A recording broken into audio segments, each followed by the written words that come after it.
Oi, amores, tudo bom? Hoje eu vim aqui pra conversar um pouquinho com vocês. Eu fiquei pensando mil maneiras de como fazer esse vídeo, como começar uma introdução pra esse vídeo, de que realmente eu queria falar, mas eu vim aqui assim, falei, o que vier na minha cabeça eu vou falar. Não vou ficar pensando muito em que falar, não, porque quando a gente pensa muito, às vezes não sai as coisas que a gente quer, né? Então, gente, algumas pessoas que me acompanham aí sabem que eu tô fazendo terapia. Eu falei da questão que eu fiz uma hipnose na terapia e muita gente me perguntou como é que era isso, se foi bom e tal. Gente, se vocês me perguntassem há 2 meses atrás se eu acreditava em hipnose, eu ia falar que não. Eu não acreditava nem que uma pessoa poderia ser hipnotizada. Eu sou daquele tipo de pessoa que eu tenho que ver pra crer. Quando eu falo de algum assunto com vocês, vocês podem ter certeza que eu passei por aquilo. Porque se eu não tiver confiança, gente, em falar aquilo que eu realmente acredito, eu não vou estar conseguindo passar isso pra vocês. Então, me perguntaram sobre a terapia de hipnose, como tinha sido. A primeira sessão que eu fui fazer hipnose, ela fez mais, foi um relaxamento, tá? Acho que relaxamento muita gente aí conhece, como que faz? Você fecha os olhos, imagina que você tá num lugar calmo, imagina isso, imagina aquilo, papapá, papapá. E tudo tranquilo, fizemos aquela sessão de relaxamento, foi ótimo, né? Mas também pensei, eu achei que eu ia ser hipnotizada, não relaxada, né? E na minha segunda sessão, ela falou que ela então iria me hipnotizar, que eu iria ficar em transe e que eu iria ouvir todo o comando de voz dela, que eu poderia voltar também na hora que eu quisesse, era só falar, mas que ela então iria me hipnotizar. Gente, pra minha surpresa, ela me hipnotizou, sim. Eu não acreditava que isso poderia acontecer. Até contei pra minha filha e ela nem acredita que aconteceu. A Melina falou, mãe, não acredito. Eu falei, pois é, mas aconteceu, gente. Então eu vou contar um pouquinho pra vocês, porque teve muita gente que me perguntou como é que foi isso, se isso ajuda mesmo no tratamento da síndrome do pânico. Olha, gente, eu não sei dizer pra vocês até que ponto isso poderia ajudar no tratamento da síndrome do pânico. Acredito que sim. Até porque, graças a Deus, eu estou livre dos sintomas, de tudo, já tem um bom tempo, já vai aí para 10 meses. Então, assim, no dia que eu fui fazer a minha hipnose, gente, eu estava num dia super angustiada, super estressada, super nervosa, que eu realmente pensei que eu não conseguiria. Eu falei assim, não, hoje ela não vai conseguir. Mas eu estava estressada, angustiada, com problemas particulares mesmo, sabe? E eu cheguei lá, ela fez todo o processo, né? E, gente, a hipnose é uma coisa que você não sabe se você realmente aquilo está acontecendo ou se a sua mente está imaginando alguma coisa. E isso ela tinha até falado pra mim. É um processo que as pessoas, elas às vezes acham que elas imaginaram, tá? E eu vou falar pra vocês que realmente é isso. Tem horas que você acha assim, não, aquilo aconteceu ou eu tava imaginando? Sei lá, pelo que ela tava falando, eu fui fazendo minha imaginação. Bom, gente, depois que você entra ali em transe, nesse dia ela me pediu pra eu me imaginar num lugar muito... ela me pediu pra me imaginar num lugar aconchegante, que eu tivesse com pessoas que eu amasse, que eu me sentisse assim, bem amada. E eu voltei assim a minha infância e me vi numa praia, que era em Guarapari, onde é toda a minha família, na Praia da Areia Preta. Todos os verões a gente se reunia, porque todo mundo tinha, alguns ainda tem casa lá. Então assim, gente, e a família mesmo, assim, minhas tias, primos da minha mãe, todo mundo tinha casa lá. Então no verão, assim, se reunia, gente, era aquelas 40 pessoas na praia todo dia. A gente ia em dezembro, só voltava depois do carnaval.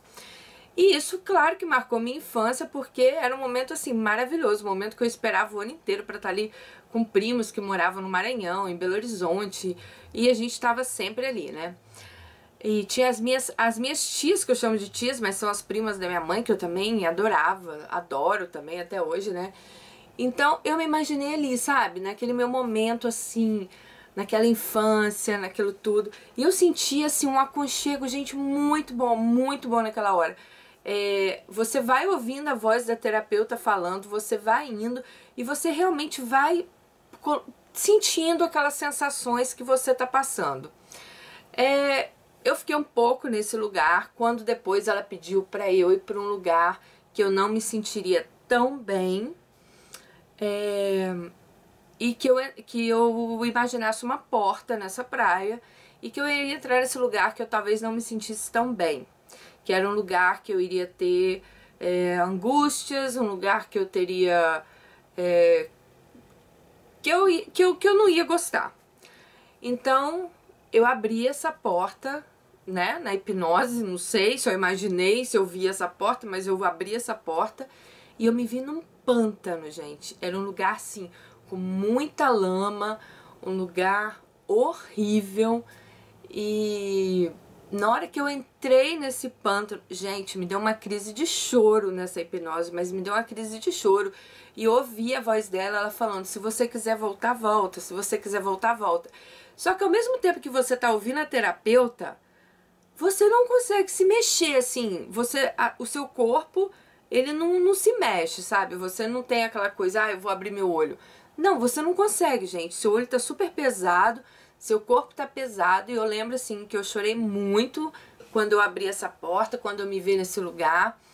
E ela chegou pra mim e ela falou, agora você vai deixar aí tudo que tá te dando medo, tudo que tá te dando angústia, tudo que tá te dando tristeza, e você vai sair desse lugar leve. Quando você sair por essa porta, essa porta vai desaparecer. Gente, e foi incrível.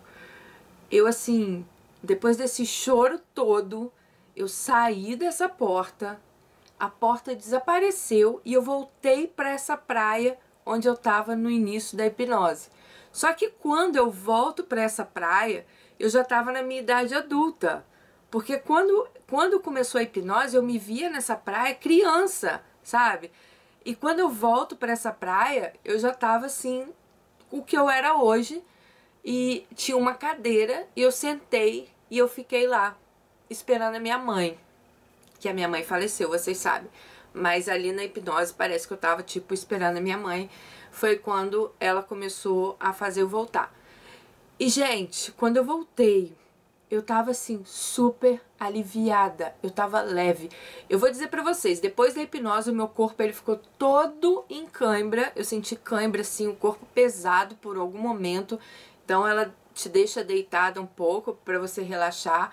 E, assim, quando eu voltei, foi maravilhoso. Eu tava, assim, totalmente relaxada. Essa foi a minha primeira sessão, né, realmente de hipnose. Depois dessa sessão, a minha terapeuta, ela decidiu que ela achava melhor a gente não continuar com a hipnose, porque ela queria fazer hipnose comigo, de repente, para achar algum sintoma que me trouxe a síndrome do pânico. Mas ela achou melhor, por enquanto, parar, né? Eu acho que a terapeuta, ela sabe também na hora que é para fazer, na hora que é para parar. Ela falou que, por enquanto, a gente iria parar com as sessões de hipnose e a gente iria conversar mais, porque ela queria descobrir que horas que eu comecei a ter meus ataques de pânico. E a gente, continuando a terapia, a gente chegou a uma conclusão. Eu consegui chegar ao lugar onde eu realmente comecei a ter as crises do pânico, que foi depois que eu tive o problema do pulmão, que eu tava numa situação muito fragilizada, foi o que ela falou. Eu estava assim, não que meu pulmão fosse caso de morte, tá, gente? Foi uma coisa séria, mas não era nada que pudesse me levar à morte. Mas o meu cérebro, meu corpo, ele estava entendendo aquilo como uma situação assim, eu sozinha, em outro país. Tudo bem, o Max tá aqui, vocês vão falar, mas, gente, se imagina, sem família, sem meus filhos, sem meu irmão. Eu fiquei muitos dias no hospital. O Max não podia ficar lá comigo todo momento, até porque a gente também tinha que trabalhar, porque também você não pode fechar tudo, largar tudo, até porque o médico falou que eu estava bem, só que eu teria que ficar no hospital tomando os antibióticos, com dreno, tomando remédio. Então era um tratamento chato, demorado, mas que não ia me levar, né, a falecer, nada disso. Só que eu me vi, de repente, numa situação muito vulnerável, porque eu ali sozinha, dependendo só de mim, né? Então, a gente tem quase certeza que as minhas crises começaram daí, entendeu? Quando você fica numa situação vulnerável. E logo depois que eu tive alta, quando eu voltei para o hospital para fazer os novos exames para ver se estava tudo certo, não estava, então eu tive que voltar para o hospital. Então, assim, juntou muita coisa nessa hora. Então eu tô agora, nesse momento, aprendendo, assim, a lidar com isso, sabe? Como que foi esse momento que eu passei, que eu me vi ali sozinha. E nesse momento, gente, que eu me vi ali sozinha, eu refleti muito sobre a minha vida. Muito, porque você tá numa situação que você começa a refletir sobre a sua vida. E eu comecei a ver que a minha vida inteira eu me dei demais, sabe? Eu não tinha muitas vontades próprias, eu fazia tudo pro bem das pessoas, o que as pessoas queriam. Eu queria ver as pessoas felizes, mas isso me deixava infeliz. Vocês entenderam? Tipo, você falar muito sim pra todo mundo, né? Não tô falando só família, amigos, pra tudo. Tem horas que você quer deixar as pessoas felizes, tem até um ditado que fala: você quer deixar as pessoas felizes e a única pessoa que vai ficar infeliz é você. Então, não tem como a gente fazer as pessoas toda hora ficarem felizes, a gente não tem como controlar isso no mundo. E, como diz a minha psicóloga, num português bem chulo, eu liguei o foda-se nesse hospital. Então, quando eu voltei pra minha vida normal, hoje, gente, eu falo as coisas que eu penso, eu falo as coisas que eu acho, eu falo sim para as coisas que eu quero, para as coisas que me fazem bem. Se a coisa não me faz bem, se uma pessoa não me faz bem, se uma situação não me faz bem, eu não fico nela, não fico mais. Sabe por quê? Porque ali, naquele momento, eu vi que a vida é muito curta. A vida da gente é uma só. A gente não tem muita coisa, sabe? Aliás, a gente não tem nada, gente. Eu podia ter morrido ali naquele hospital e aí? Acabou, sabe? Eu ia levar o quê? Então, hoje, eu aprendi que o importante é as coisas que me fazem feliz. Tudo bem, muitas pessoas podem achar que isso é um pouco de egoísmo, né? Mas, gente, eu vou falar pra vocês, hoje eu tô muito mais feliz. Claro que eu faço muitas coisas pelos meus filhos ainda, como eu já falei pra vocês. Eu acho que eles são as pessoas mais importantes da minha vida, mas tudo que eu faço pra eles, eu sinto felicidade em estar fazendo pra eles. Eu sinto prazer de estar fazendo pra eles, entendeu? Então, assim eu com vocês também. Quando eu ajudo, quando eu respondo alguma coisa, eu sinto prazer naquilo que eu tô fazendo. Eu sinto felicidade em poder estar ajudando alguém. Eu não tô fazendo isso, até porque eu não ganho nada com isso, mas eu não tô fazendo isso assim, porque ela tá aí de má vontade, tá fazendo. Não, eu tô fazendo isso porque eu gosto. Se um dia não me fizer mais bem, sei lá, se um dia isso não for bom pra mim, também eu vou parar, entendeu? Então eu acho que na vida a gente não pode se acostumar a ser infeliz. Gente, não se acostumem com a infelicidade. A felicidade, ela existe. E ela tá aí dentro de você, basta você procurar. Então, pare de ficar em situações que te deixam infelizes, em situações que te deixam tristes. Porque a sociedade vai pensar o que vão... Não! As pessoas não têm que pensar nada sobre você.